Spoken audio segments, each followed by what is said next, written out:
Back in Series 1, Episode 1 of Between the Hedges, we asked a question that echoed through the paddock. Who is the real King of the Mountain? For some, the title was up for grabs, but for most, it's never left Joey's shoulders. Joey Dunlop's legend was untouchable. But time, like lap times, moves on. In Series 2, we hinted at a shift. A subtle nod in the episode we called Heir to the Throne. Because maybe there was another Dunlop rising.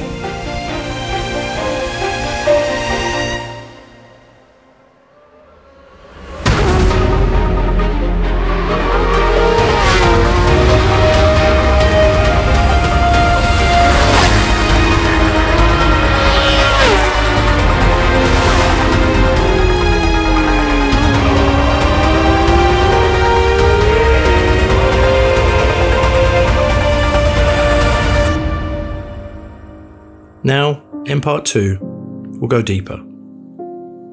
Into bloodlines, asphalt, and the man who's quietly becoming undeniable.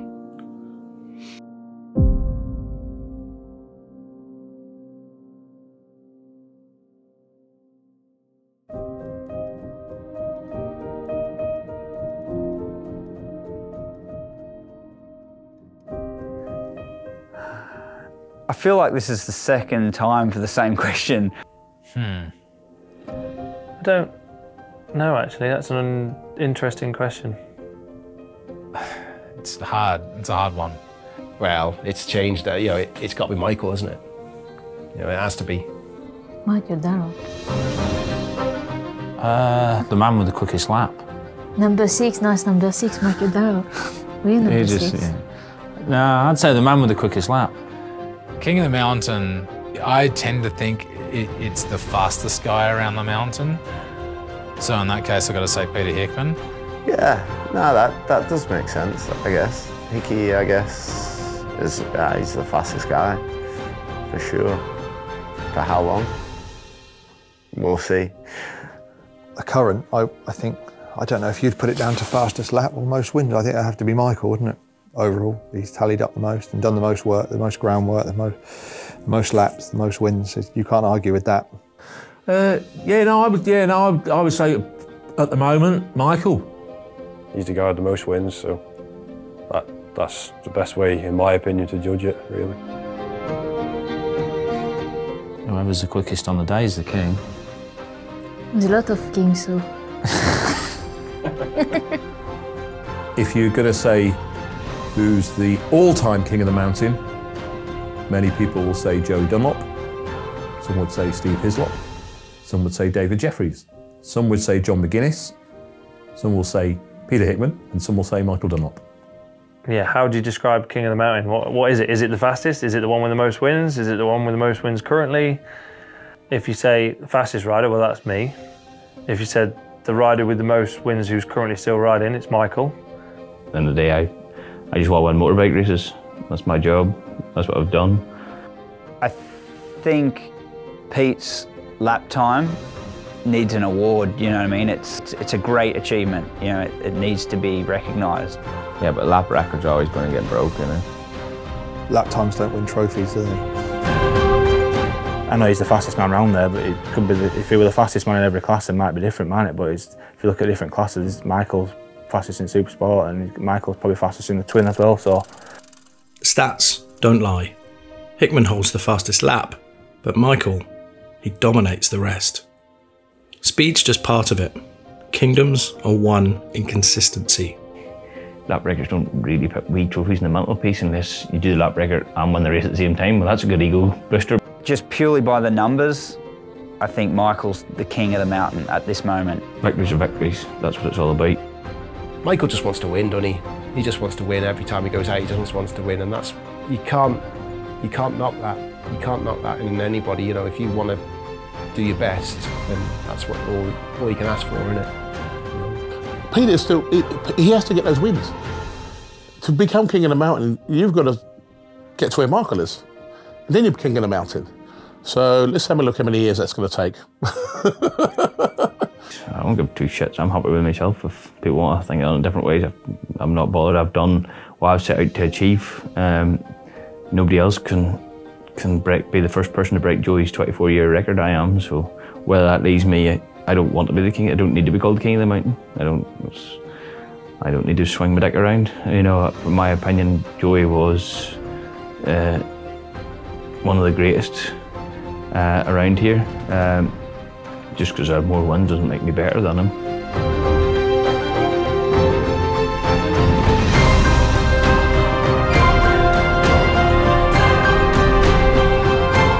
Michael Dunlop has rewritten the record books, but every chapter still echoes his uncle's name.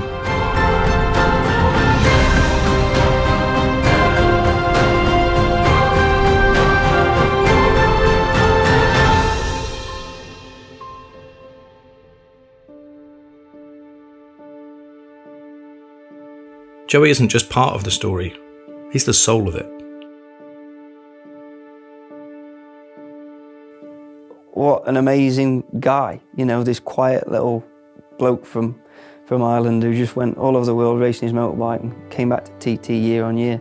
All the people and friends around me has always considered him as the man that basically could do no wrong. People love Joey. You know, they loved the way he went about his business. You know, there were no airs or graces about him. He would get in and repair his own bikes and then go out and race. You know, he had to work super hard for it. He always maintained his bikes, fixed his bikes, helped other people fix their bikes. People just kind of loved him for that. It just says something about him, doesn't it? You know, he went through every era of motorcycle racing. 125, two strokes, 250s, 500s, into the four-stroke era. Joey won 5 world championships, not forget. You know, Joey won the F1 World Championship, being Fred Merkel, Rob Mack, Roger Marshall, around Assen, all these tracks, you know, like Villarreal, Ulster Grand Prix, so. It proves how good it is, doesn't it? It proves how good he was. You know, he was beating the young blokes like Jeffries and them guys, and McInness. As an old guy, you know, that didn't happen. The Joey era has survived years.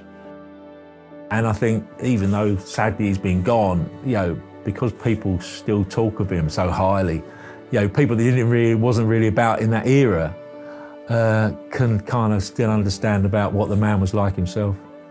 There's been great TT riders come and go, but if you want to be a real great, you've got to stick at it, and you've got to be a year on year learning your trade, learning your craft and learning the course. And yeah, proved what a boy he was to do it. You know, Joey's obviously classed as the king of the mountain. That's what, you know, and that's still be classed as that. You know, people will still be saying, you know, king of the mountain will be Joey Dunlop. You know, Joey's record stood for so long. You know, Joey's titles were only, you know, surpassed after 24 years. That's a long time to be king of the mountain, be king of anything, 24 years. It's just testament to the man and his commitment to TT. There will always be a special place on the Isle of Man for Joey Dunlop, period. People really felt that he was the people's rider. 26 TT wins. Victories across the globe. Joey left a legacy that lit the path of motorsport. It was tragic how his life ended, and that put him on a pedestal that no one really wanted to ever touch.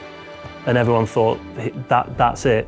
He will take that legacy and that record with him forever. So if it is going to go to anybody else, it's no better person to go to than Michael. I think it's only right. I think it's only fitting. No one has that story. It's only the Dunlops. It's only, and Michael would be the only one that can tell it in his inimitable words on how he gets through all of this. To been through what he's been through with his dad and his family and his uncle as well, and yeah, fuck me, that's devotion. That's drive, innit? I mean, you talk about if there'd be ever any reason to quit or keep going. His story is, it's untouched. You know, I can imagine being in his spot and like, you know, why was my family dealt this hand of cards? He feels proud about the Dunlop name. I think he's carrying the torch for all of them, for him and his family legacy. That's what's bringing him through all of this at the end of the day. But to have the mental fortitude to overcome that, it says a lot. It says a lot about his mental capacity. And it's phenomenal, really, the story of all that. He won't hand this over to anyone. It doesn't matter who's out there. He is out in front. He wants to win.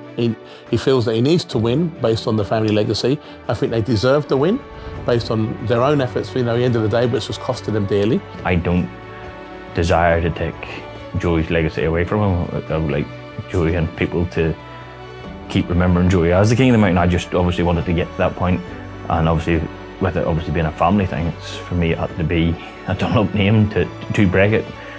Other people might get there, I don't know whether they will or they won't, but they can't be the first person to break it because I am. Michael Dunlop's Michael Dunlop, Joey Dunlop, Joey Dunlop. Michael is a different force. He's his own force. I mean, it's lovely. All the planets have lined up a treat.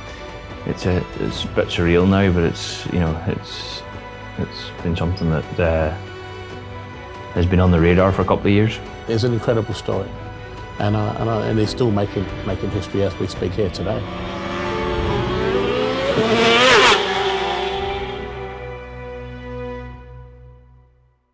Making history? It's just what Dunlops do. That family, that dynasty, is just synonymous with road racing, synonymous in motorcycling. And it's hard to ever say that Joey isn't the King of the Mountain, because he has been for so long. And everyone knows who Joey Dunlop is. What that family's put each other through and achieved and held together, it's like the TT is at the centre of it, and I think it keeps them all inspired and going forward. That family has got an incredible heritage, isn't it? That's a huge burden to have on yourself as a Dunlop. But it's in the blood, right? It's what he loves, and I mean, there was a lot of pressure under the lad this year. You could see that. He's got a lot of weight on his shoulders, hasn't he? The year before, obviously, we got to 25. He said to me that it's been on his mind every single day. It's not like I could do it tomorrow. I had to wait a full 365 days a year to go again at it to see if we got it. 365 days that it was on his mind based on what was going to happen next in the sense of making history. He had some pressure on his shoulders to try and do it and win it, and you know, he handled that well, and he did it, and he not only did it, he smashed it, didn't he? He smashed it out of the park.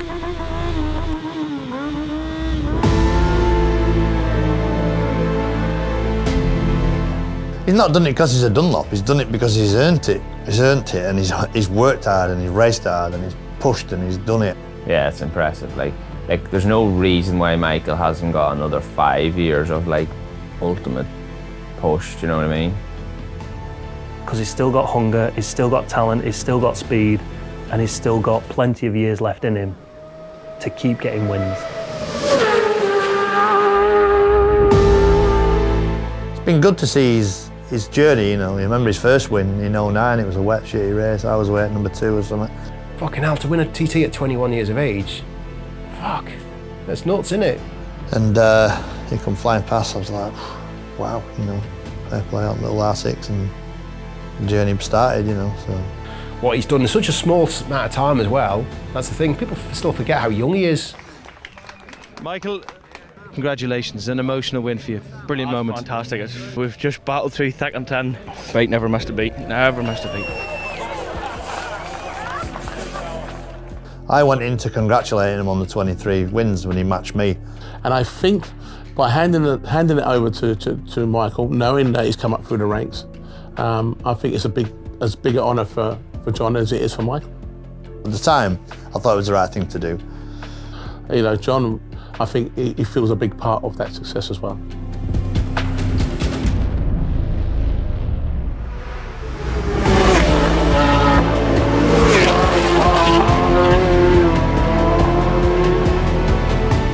You've got to remember who he's doing it against as well. No victory at the TT comes easy or for free. And when you look at the results that Michael's had and who he's been racing against, he's not any win that he's had has been earned. The new king, yeah. Well, we all knew it was coming. Yeah, and this guy, dude, he takes it to another level. The fairy tale side of it is perfect, and all the planets have lined up. It's lovely for Michael to do it, you know. It's absolutely gnarly. Michael is the king of the mountain.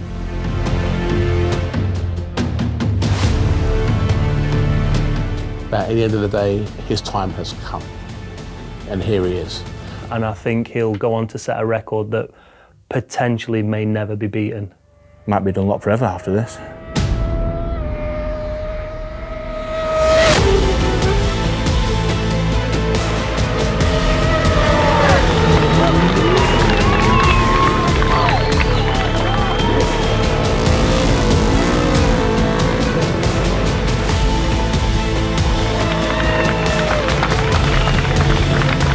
"2024 proved it. Michael Dunlop didn't just turn up, he cleaned up. Both Super Twins, both Super Sports. 4 wins in a single week. Really easy to say, nigh on impossible to achieve.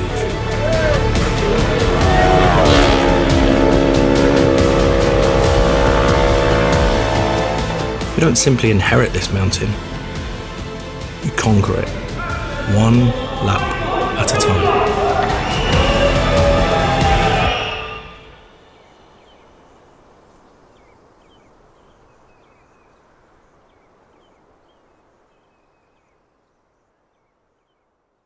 Next time on Between the Hedges.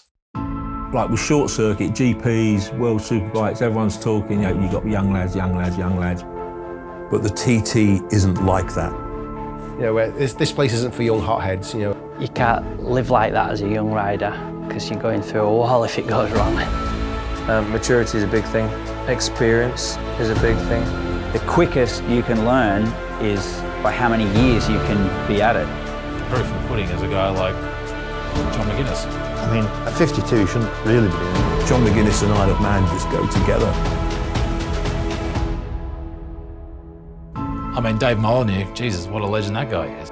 The amount of effort and sweat, blood and tears. He's always tried to do something different. Again, exceptional talent. Nobody should tell you when to hang your levers up apart from you. I can't do that and they're getting to do it. But yeah, it's like hurt me beyond belief. It was just, everything was right, the sun was shining. We did that record and I just thought, wow, I don't think, it can't get any better than this. When you pack this in, you can never go around it again. You can't ever have a closed road to ride round. Why would you want to even think about jacking it in?